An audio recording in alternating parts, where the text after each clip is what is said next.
सभी मित्रों को सादर प्रणाम। जैसा कि आप सभी लोग जानते हैं कि वर्ष 2022 को आज अलविदा का दिन है और कल से वर्ष 2023 का स्वागत का दिन है। सर्वप्रथम माँ भारती को प्रणाम करता हूँ और राष्ट्रपिता महात्मा गांधी जी और माँ कर्मा देवी अमर रहें, इस नारे के साथ मैं अपने सभी मित्रों को सादर प्रणाम करता हूँ।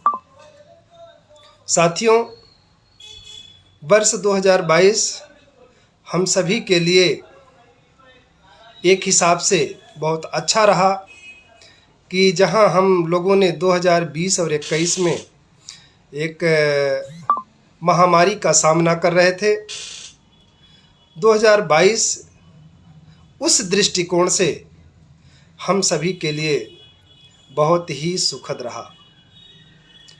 साथियों, कल मैंने आप सभी के समक्ष ये आग्रह किया था कि मैं आज 11:30 बजे आप सभी के समक्ष लाइव रहूँगा।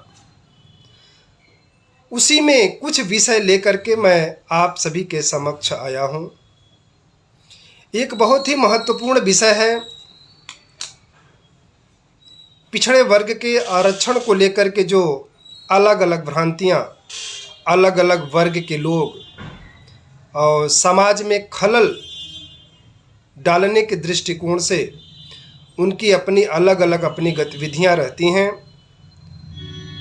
और इस बात की हम सभी को ज़रूर समीक्षा करना चाहिए कि ये 1990 में जब मंडल कमीशन लागू हुआ और हमारी आबादी, पिछड़ों की आबादी 54% को 27% आरक्षण ये कह करके दिया गया था कि चूँकि 50% से हम ऊपर नहीं जा सकते हैं तो SC, ST और OBC के आरक्षण की सीमा 50% क्रॉस न करे, इस आशय को रखते हुए ये कहा गया कि 54% की आबादी को 27% आरक्षण पिछड़े वर्ग को दिया जाएगा।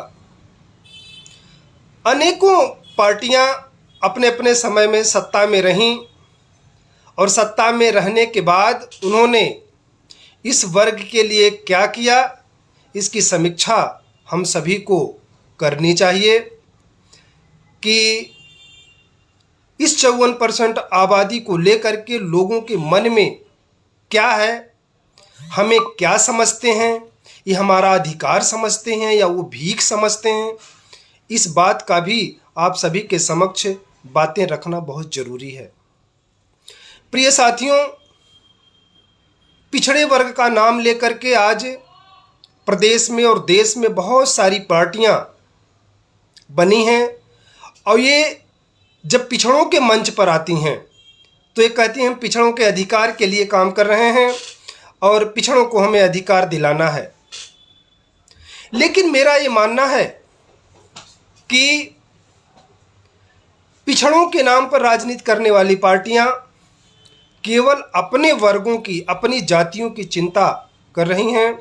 ऐसी अनेकों पार्टियां सत्ता में भी हैं और सत्ता से बाहर भी हैं।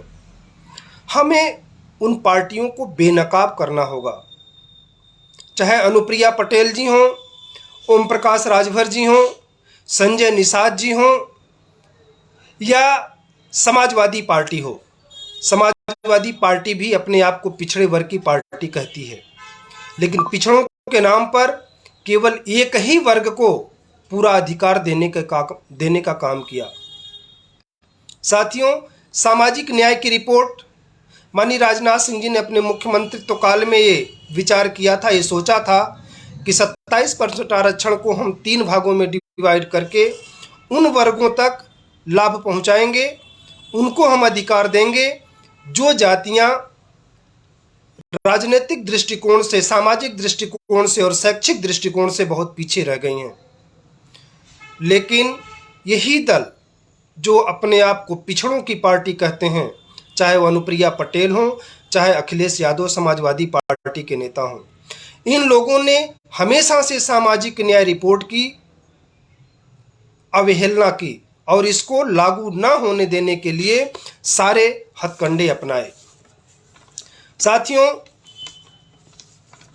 पिछड़े वर्ग की बात करते करते ये पार्टियां केवल अपने समाज की बात करती हैं और जब वोट लेने जाती हैं तो पिछड़ों के नाम पर अति पिछड़े को, पाल को, गणरिया को, तेली को, भुर्जी को, निषाद को, कुर्मी को, इन सब सारे लोगों को अपने पीछे खड़े रहने के लिए विवश करती हैं और वोट लेकर के अपने परिवार से सांसद और विधायक को मंत्री बनाने का काम करती हैं। मैं पिछड़ों के अधिकार की बात करते करते मैं अपने समाज की बात भी जरूर कहूँगा। साथियों, सरकारी आंकड़ों के अनुसार सरकारी आंकड़ा ये बताता है कि उत्तर प्रदेश में तेली समाज की आबादी लगभग 4% है, लेकिन मेरा मानना अलग है। तेली समाज की आबादी लगभग 7% के आसपास है, क्योंकि अनेकों उपनाम तेली समाज के लोग अपने नाम के साथ लगाते हैं। राठौर हैं, गुप्ता हैं, साहू हैं, जायसवाल हैं, साहा हैं, साव हैं, परनामी हैं, इत्यादि नामों से हमारा तेली समाज उत्तर प्रदेश में जाना जाता है। और एक गुप्ता शब्द है जिससे हम और भी गुप्त दिखाई देते हैं। हमारी जनगणना और हमारा आकलन ठीक से नहीं हो पाता है। इस बात का भी हम सभी को ध्यान में रखना चाहिए कि हम अगली पंक्ति में कैसे दिखें, हमारी जनगणना कैसे हो, राजनीति के लोग, जो लोग राजनीति कर रहे हैं, राजनीतिक दलों के मुखिया हैं, वे लोग हमारा आकलन किस आधार पर करें, इन सभी की चिंता हम सभी को करनी है। ये कैसे करनी है? अगर आवश्यकता पड़ती है तो एक अच्छे प्लेटफार्म की भी आवश्यकता अगर आती है तो उस पर भी हम सभी को विचार करना चाहिए। और सर्वप्रथम मैं एक अपील अवश्य करूंगा आप सभी से समाज में कि आप भले ही समाज में अनेकों संगठन बना करके समाज हित में आप अपना आकलन करते हैं, लेकिन जब समाज की भागीदारी की बात आवे तो हम सभी को एक सुर में रहकर, एक सुर में आकर के हम सभी को समाज की भागीदारी की बात करना चाहिए। सपोज दैट हमें मान लें कि हमारे समाज की भागीदारी, सरकारी आंकड़ा जो कहता है उत्तर प्रदेश का 4% ही है, तो 4% में इस तेली समाज को क्या भागीदारी मिलना चाहिए, इस पर भी हमें विचार करना चाहिए। 403 विधानसभा हैं, 403 विधानसभा में 4% का अगर हम आंकड़े को ही स्वीकार कर लें तो 4 चौक को 16 विधायक हमारे समाज के होने चाहिए। और हैं कितने? 2, एक भारतीय जनता पार्टी से और एक समाजवादी पार्टी से। 4% आबादी के आधार पर अगर हमें आकलन करें तो हमारे सांसद कितने होने चाहिए लोकसभा में? 3 या 4 होने चाहिए। अगर 80 लोकसभा हैं तो कम से कम 3 लोकसभा सदस्य तो हमारे समाज के होने चाहिए। 100 के आसपास विधान परिषद की सीटें हैं तो 100 में हमें 4%, 4 हमारे एमएलसी होने चाहिए। और लगभग 33 विधानसभा राज्यसभा की सीटें हैं तो 33 राज्यसभा की सीटें में कम से कम 1 तो हमारा राज्यसभा होना चाहिए। तो इन सारी बातों का आकलन हम सभी को करना है। और पहले तो मैं समाज से अपीलें करूंगा कि हमें राजनीतिक भागीदारी के लिए जो भी हमारे समाज का व्यक्ति आगे आकर के इसकी अगुवाई करता है उसके पीछे खड़े होकर के राजनीतिक भागीदारी हमें कैसे मिलेगी, इस पर हम सभी को काम करना है। और दूसरी बात मैं ज़रूर बताऊंगा आप सभी के समक्ष कि हमें शिक्षा का स्तर भी उठाना पड़ेगा। हमें अपने बच्चों में प्रशासनिक सेवा में भेजना, हमें अपने बच्चों को उच्च शिक्षा के प्रति प्रेरित करना, हमें अपने बच्चों को प्राइवेट कंपनियां, जो मल्टी लेवल कंपनियां होती हैं, उन सब कंपनियों में हमारे बच्चे सीईओ कैसे बने, इसके लिए हम सभी को काम करना है। हमें अपने किराने के व्यापार और कपड़े के व्यापार और रेडीमेड के व्यापार से उठ करके हमें अपने व्यापार को भी ऑनलाइन तरीके से, डीलरशिप की तरह से, होलसेल के माध्यम से हमें अपने व्यापार को ऊंचा उठाना पड़ेगा।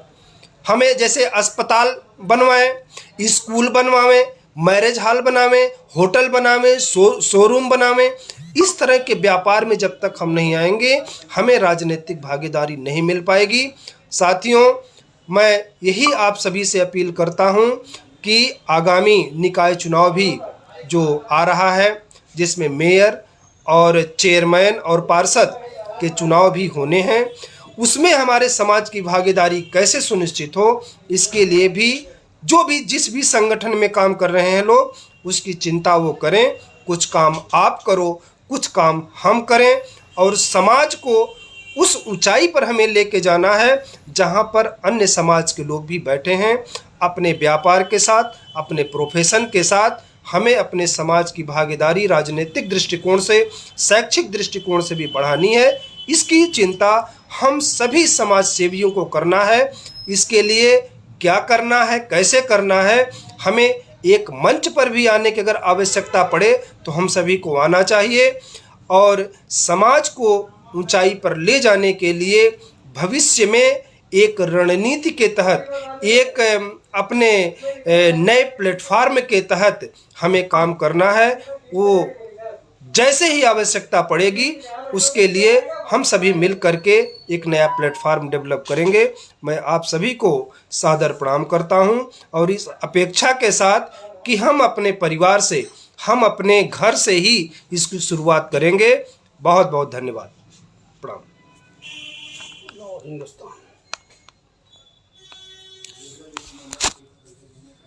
जी सर, सॉरी। नहीं, बहुत बढ़िया, बहुत अच्छा। चाय पिलवाएं? चलिए, कभी आपकी स्पीच सुन के तबीयत खुश हो गई। अच्छा लगा? बहुत अच्छा लगा। और इस तरह समाज में अगर आपकी तरह कुछ लोग जब आगे आ जाएंगे तो उससे अच्छा संदेश जाएगा।